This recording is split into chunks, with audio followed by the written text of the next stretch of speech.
Hello and welcome back to the Health and Harmony Goals podcast. We have an interesting topic that we wanted to chat about today. That is, I think everything we talk about is relevant, but in our lives, especially right now, self-sabotage.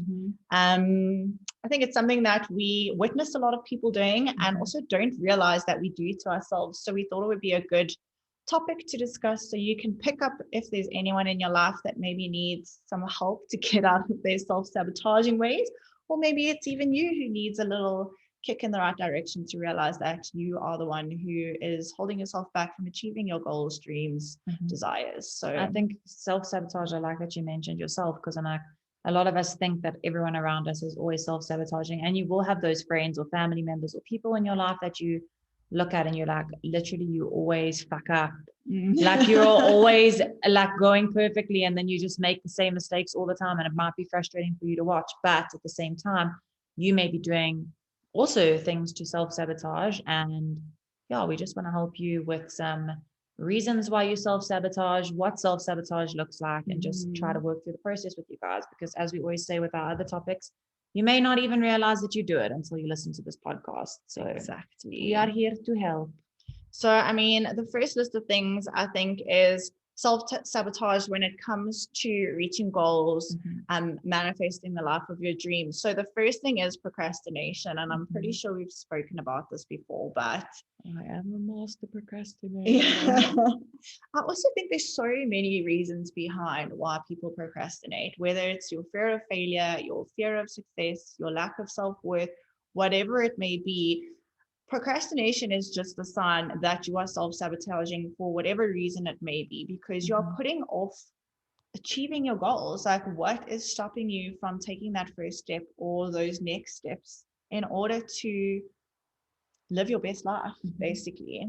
You have a fear, basically. So yeah, I think mostly it will boil down to the fear of failure or the fear of success, whichever one you check your box off on.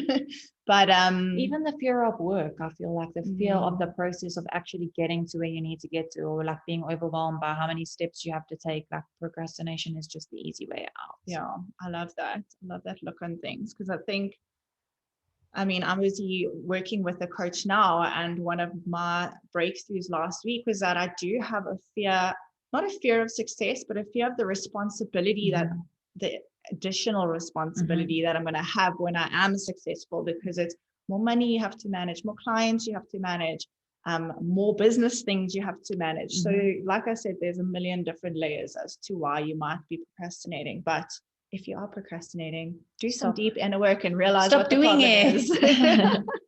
Okay, another way that you may be self-sabotaging is by getting close to a goal and then quitting. So we've spoken about this definitely in a podcast before, where you may sign up for a course or sign up to do a class or sign up to do something, and it might be seconds before, minutes before, a day before, you end up canceling, or you end up quitting, or you end up just not doing something.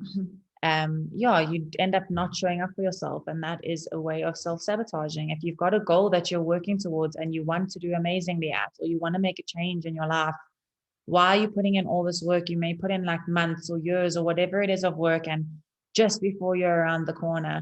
And I just want to use the example of, only because I knew a few people like this when I was at varsity, but there were so many people that were like on the brink of getting their degree, and then they'd change what they want to study. And I don't know if it was like the real factor of like wanting to do something else with your life. I think it was like serial studiers who really enjoyed studying, being at varsity, and it was like, maybe scared of the future or being a part of the working world, or like not being at university anymore, that they wanted to study something else. But I'm just like, you put in like 5 fucking years into studying for a degree, and then like literally the year of your final exams, you end up going, you know what, I'm going to study something different. So that's a pure example of getting close to your goals and quitting. You made me think of Van Wilder, where he just never leaves college because he likes to party. Literally. I'm like, literally, the fear will hold you back, but that is self-sabotaging, because you're not allowing yourself to grow and not allowing yourself to access that like new chapter in your life, and new points in your life where things are going to be positive and you are going to be able to step it up a notch. And listen, there are exceptions, and like we say, there's layers and different reasons for everything. But yeah, I think unless you have made a certain decision that this is not the path or your purpose that your life was meant to take, and you might even be like a week away from graduating and decide I'm out. Completely. There might be a deeper, unless that's the reason, there might be a deeper underlying reason as to why you can never finish anything. So really dig deep and start to ask yourself questions like, why do I keep not allowing myself to achieve things? It's even like with running. So many people I've ever spoken to, like, say their goal was to do a 21K. You work so hard, you run all of these months and you work up the kilometers like slowly, slowly, slowly. And then they get to running like 17 kilometers and then it's just like, I quit. You never actually get to 21, but you've worked so freaking hard. You got into 17. My English is so great, but you guys get what we're saying. Yeah. Okay, the next thing is being in relationships that are unhealthy. Ding, ding, ding. I mean, we've spoken about boundaries, we've spoken about self-worth, self-love, like you deciding how your life goes. I think we've covered it all, but I think it's such a huge self-sabotaging thing to stay in a relationship, especially when you know it is not beneficial to you in any way, whether it is abuse or just not being right for each other or being on different paths, whatever your relationship situation. It doesn't even have to be romantic. It can be friendships. It can be even family, guys. But until you realize that certain people are dragging you down instead of helping you and allowing you to be the best version of yourself, that's going to be a self-sabotaging behavior because you are staying in relationships that are holding you back. And I also just want to point out with regard to relationships, I mean, it can be, let's focus here on partner, intimate relationships, right? I think a lot of people find it, and it may not necessarily be your view, but it may be a view that's a part of your culture or a part of your religion or whatever it is, that if you end a relationship, you are weak. Or like once you get married, there's no, like, divorce is not an option. Divorce is never an option. You basically get married and there are no like circumstances or there's no repercussion for any of bad actions of either like side of the parties, and you're just married, and once you're married you have to stay married. Or once you're in a relationship you feel like, you know what, I'm in this relationship, I have to just do whatever it takes to make it work. It does not make you a weak person to end an unhealthy relationship. Unhealthy relationships are not going to benefit you or the other person, and in the future it's just going to get worse and worse and worse. So don't feel like ending a relationship, and like Rox was saying, it can be friendships, don't feel like ending a friendship or ending a relationship makes you by any means a weak person. It makes you stronger because you've actually done something towards working on your future self instead of self-sabotaging. So I love that you touched on that, because I think especially when it comes to marriage and divorce, people stay in their relationships for so many reasons. And I mean, I've witnessed it firsthand, how people stay in relationships because they don't want to have their kids living in a broken home. Let me tell you one thing, you're fucking your kids up way worse by staying in an unhealthy marriage. You are teaching them bad relationship habits. You are teaching them bad self-worth habits. You are teaching them all the things that they're going to now take on into their lives. So we're not necessarily saying that any of you guys are going through the situation, but if you ever are, just think about the bigger picture. Are your kids going to be more fucked up from a divorce where you are now separating and both living a happier life with maybe new people or independently by yourself, whatever you decide to do or however your path takes you? Or are they going to be more fucked up by staying in a home where you are constantly fighting, you're not showing each other love and attention? They're going to learn such bad habits from that. So I love that you touched on that. completely agree. Okay. Another thing, not keeping your word to yourself. And this is actually something I've asked my clients a million times. Can you trust yourself enough? Do you keep the promises that you make to yourself? Because at the end of the day, you should be your biggest priority. We've been taught that putting ourselves first and worrying about ourselves first is selfish. And it's such bullshit, because like we always say, you can't pour from an empty cup. So if you cannot put the time and effort into yourself and literally stick to the things you set for yourself, keep the promises you make to yourself, how are you actually going to be that person for anyone else? And I mean, I'm one of those like old school people that a promise is a promise. Like some people are so easy to be like, oh yeah, pinky promise, whatever. And the next day it's like completely gone. I was always brought up like, if you promise something, it's like a real thing. And if you can't, like Rox said, keep those promises to yourself, how the hell are you going to be able to keep the promises to other people? And I think your sense of self-worth just increases the more you realize that you are able to keep promises to yourself, and you are actually more grateful of the fact that you've kept promises to yourself. And I think it becomes easier for you to trust yourself, and you just get more into this space of being able to be your authentic self, because you know that you are trustworthy to you, if that makes sense. I love that. But another one is to when you set unrealistic boundaries, unrealistic goals. So yes, goal setting is amazing, and goal setting is for your future, and it is going to help you to grow as a person, but you cannot be setting unrealistic goals for yourself that you know you aren't going to achieve, because that is a sense of self-sabotaging. You're basically setting yourself up for disappointment. Completely. You're not going to be able to, like me sitting here, it's a Monday afternoon, I'm not going to be like, you know what, I need to make R1 million by next week Friday. Like what are the chances of that happening? You may be in a job where that is possible for you. That's not an unrealistic goal. But for me at this point in my life, like that is a completely unrealistic goal. And I'm 100% setting myself up for failure before I've even tried. Same thing as we were talking about with running. Like if you're not a runner, you're not going to say like, in 2 weeks, I want to be running 20 kilometers. It's just, you know what, maybe yes, if you run every single day, but you are still going to go through days of being stiff. You're going to go through days of you need to have recovery. You're not going to be able to do that in such a short space of time. So no one's saying that the actual end goal is unrealistic. In some cases it may be, but maybe your time frame to work towards that goal is what's making it unrealistic for you. Like instead of giving yourself 2 weeks, maybe give yourself 2 months or whatever the situation is. But there are ways of working around your goals to make your goals more achievable instead of unrealistic. I think the biggest thing is being realistic about the resources that you have in order to achieve that goal. So you've touched on time, but let's talk about like access to information or access to the things you need in order to achieve whatever goal you may set for yourself. There's so many times we sabotage ourselves by setting these goals where we actually don't have the resources to achieve it in that specific time frame or at all.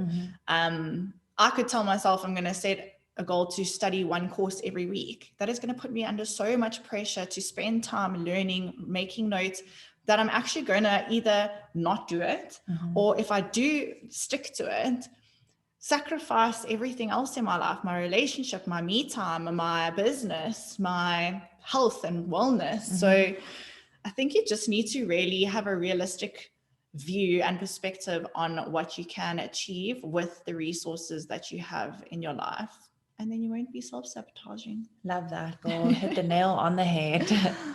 Okay, another thing is just basically not trying. So, this I think goes back to victim mentality as well, just being like, it doesn't matter if I try because I'm not lucky enough, I'm not rich enough, I'm not known enough, I don't have enough followers. Whatever your excuses are that you constantly tell yourself to, before you even stop trying. So I think that's a big one as well. And speaks for itself. Yeah. Not trying is pretty much a very blatant way of self-sabotage. Yeah. You literally are not even trying. So the last one that we want to talk about is that some people sabotage. I was like, that's a small abbreviated way of saying self-sabotage. Yeah. Sabotage. People carry negative narratives about yourself and your ability. So I think that ties in with the not trying, because it is going back to that victim mentality, or just generally being like, you know what, I know that I'm not capable, or knowing that you won't succeed, or knowing that you'll fail, or knowing whatever it is that you put those words onto your life or onto yourself. It is self-sabotage. Once again, you're not even allowing yourself the opportunity to try. If you carry this negative narrative with you the entire time about how successful you can be, and you basically put like a limiting belief on, or like a cap on where your success can start and end. So that's so true. I mean, I have started to learn how, especially I think a lot of people's limiting beliefs revolve around money and how much they can make in their lives, in their careers, in the month, in the week, in the year, whatever it is. And a lot of us have like a subconscious cap on the amount of money that we believe we can make. And that's why we never make more money. And even if we do make more money, fucking random expenses pop up, wheels pop, engine blows, battery, sorry, my battery on my laptop just said it's going to die. So we need to make this quick. But I completely lost my train of thought now. Yes, with the money. Random expenses will pop up because your mind has already decided that you can't make more than a certain amount. And when you do, it's so unbelievable that the universe is like, cool, well, here we go. Yes. Your roof's leaking. You need to re-waterproof your whole house. Goodbye. Okay, so those are a lot of, I think, internal self-sabotaging things. But there's a list that we also found that is also cool because it's the way that we interact with people that are self-sabotaging behaviors. So, I mean, the first one is not asking for help. We speak about this all the time. It is not weak to show that you're vulnerable, to show that you don't know everything. So asking for help is probably the freest, easiest and quickest way to learn things that you don't know from other people. Completely. Because I think people are always willing to share their knowledge, share advice, whatever it may be. And when you go to someone asking their question, they literally focus all their energy on teaching you something. So don't be afraid to ask for help. Exactly. The next one is rejecting praise. I think that also speaks for itself. There's so many people that once they are praised or someone says, well done, or whatever it is, you're like, no, but I didn't do well enough, or I didn't do the best that I possibly could. Like, just accept praise, and you should be praising yourself too. So I think it's quite a tricky one as well, because I think we all struggle to accept compliments. Just see my voices, my words are gone. My words are gone. I actually just want to give you guys this task for the week ahead. Every time someone compliments you, say thank you so much. That's, I know, without sounding like an asshole, but just be like, thank you. That's amazing. I love that. Because we like, no, we're not that great, or we're not that funny, or we're not that pretty, or our butt doesn't look that good in this outfit. So spend the next week accepting compliments and see how your mindset changes. Completely. Okay, another thing is isolating yourself when you're hurting. This goes down to, it's not weak to be vulnerable. Getting help from people is probably the best way to help yourself heal, because they are there for you as a shoulder to cry on. They are there for you to tell them your whole sad story and maybe give you tips and tricks to overcome it. So isolating yourself when you're hurt is the same thing as bottling up your emotions. It's not going to get you anywhere. It ain't going to help you. Okay, then another one is saying yes to everything. We've spoken about this before as well. Don't be a yes man. Yes, there are things you need to say yes to, but there are other things you don't need to. I'm not going to go too much into that because I think we've covered that in quite a few podcasts. Yeah, and that leads on to the next ones, putting your needs on hold. Because if you are spreading yourself too thin and saying yes to everything, you're not going to be able to attend to your own needs. So don't put your own needs on hold. No. And then this one we've covered previously in the other list, but procrastinating on important tasks. So don't procrastinate. We just spoke about that. Also watching too much news. A lot of Rox and I always talk about the fact that we stopped listening to the radio and news like a few years ago, because it is, for me and for Rox, a form of self-sabotage. Puts me into such a negative mind frame first thing in the morning or later in the day. And I often find myself really fixated on the stories that have happened to young women, or, you know, I mean, the country that we live in, it is a prevalent thing that happens. So yeah, I just don't listen to the news. Like we say, you have no control over changing what's currently going on in current affairs in the world. So sometimes it's best not to just listen to it. And then the last one is trying to be perfect. There is no such thing as perfect. And I think striving for perfection is the one thing that stops us from progression, because we are trying to be someone else's idea of perfect. And I mean, this goes back to authenticity as well, and just doing shit for you, because the way you do things is your perfect way of doing things. You don't have to be like Cindy, who is so hilarious, or Sally, who knows every fact. You have your own special spice that you add to your ingredients of whatever you're cooking up for the world. And if you copy someone else, it is not going to be your own signature, unique, amazing way of doing things. So Completely. don't try to be perfect, just try to be yourself. Exactly.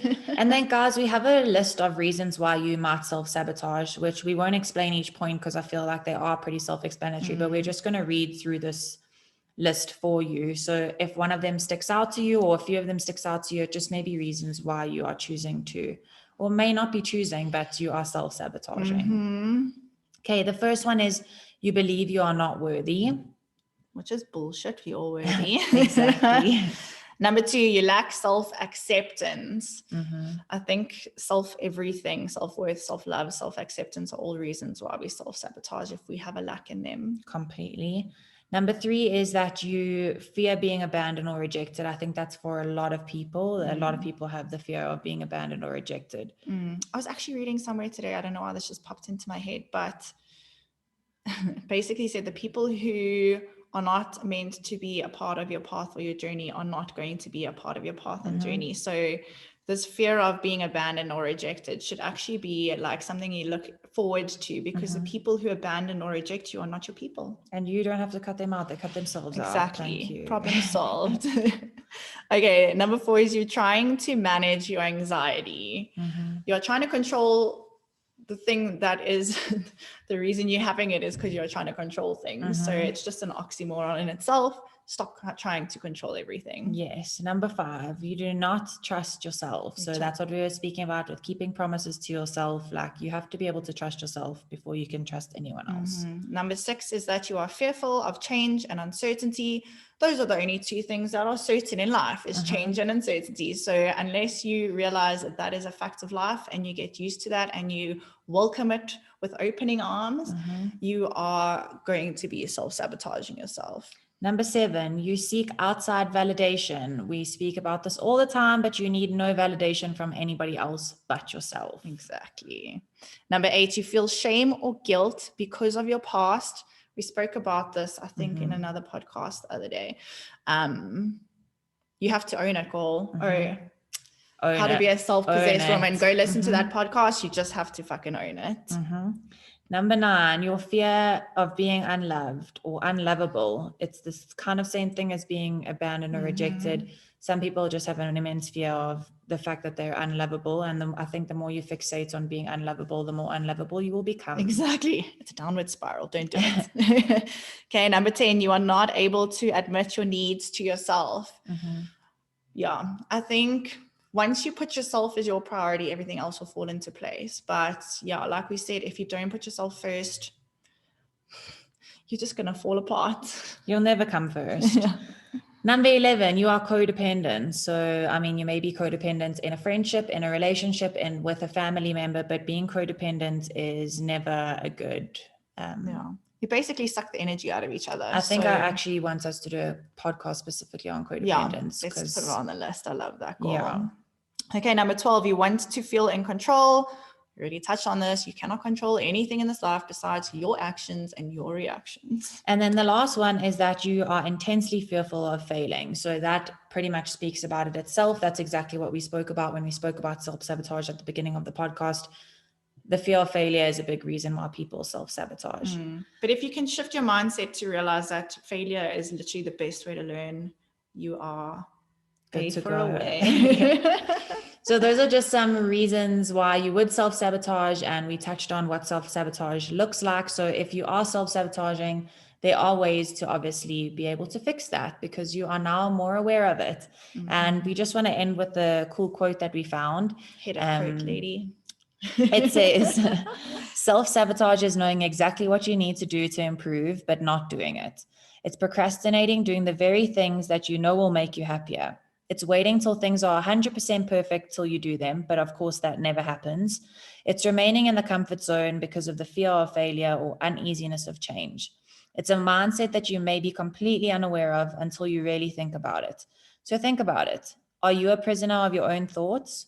If you are, take responsibility and acknowledge that you put yourself into that prison. But know that you have the power to set yourself free.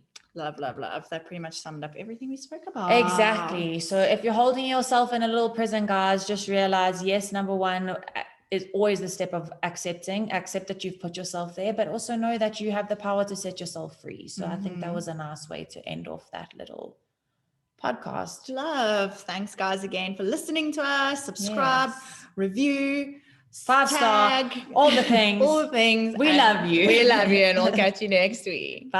Bye.